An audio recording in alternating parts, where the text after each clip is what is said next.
The Census Bureau is asking the Department of Homeland Security for files on millions of immigrants, including non-citizens, as it collects data ahead of the 2020 census. According to the Associated Press, the data would, quote, give the Census Bureau a view of immigrants' citizenship status that is even more precise than what can be gathered in door-to-door canvassing, according to Bureau research. Now, the request comes as a second federal judge ruled that the Trump administration cannot add a question on citizenship to the 2020 census, and as the Supreme Court is already preparing to hear arguments on the case next month. Now, it's not uncommon for federal agencies like the IRS or Social Security to provide the Census Bureau with supplemental information, but the Associated Press says this level of data dump would, quote, be apparently unprecedented, even though the Census Bureau cannot share personal data that they collect with other agencies. So let's take a look at what we know about the Trump administration's plans for the 2020 census. The census is taken, as you know, every 10 years, starting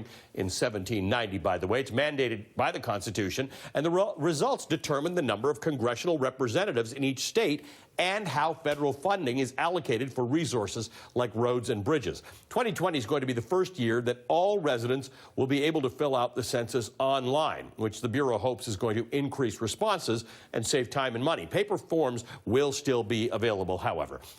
Let's talk a little bit more about this with Victoria DeFrancesco. She's a professor at the LBJ School of Public Affairs at the University of Texas and an MSNBC contributor. Okay, so help us through this. To the average viewer, to the average eye, they might say, okie doke, they're asking for more information. More information is good. Walk us through the risks and why people will not want to participate. Right, Stephanie. So let's start with the background of the last couple of years during the Trump administration regarding immigrants and immigrant status. It's one of fear. It's one of folks being very scared that they are going to be hauled off, deported, their family members, their loved ones are going to be detained. So there's this larger environment of fear.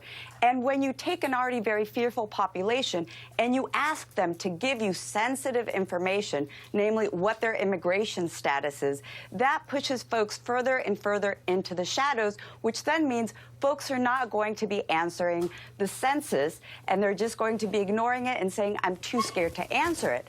But what happens is that affects all of us, because the funding that is determined through the census, as Ali was just saying, our roads, our bridges, Medicaid funding, Head Start funding, it affects all of us, and also the redistricting. So we're going to be seeing the money not being allocated correctly, and also states that should be getting more seats because of growth in their population not getting those seats, and states who are actually losing population perhaps holding on to that. So it's just a big, hot mess. There are parts of the world where public health issues are not dealt with because of this very fear. People don't want to answer certain questions on the census, so they don't put it in. So you have great swaths of the population who are not representative. A San Francisco judge had some strong words for Wilbur Ross in his court decision on Wednesday, saying that he, quote, acted in bad faith in disclosing the basis of his decision to include the citizenship question and used voting rights as a pretext to justify it. He said, what does that mean? Yeah, what does that mean?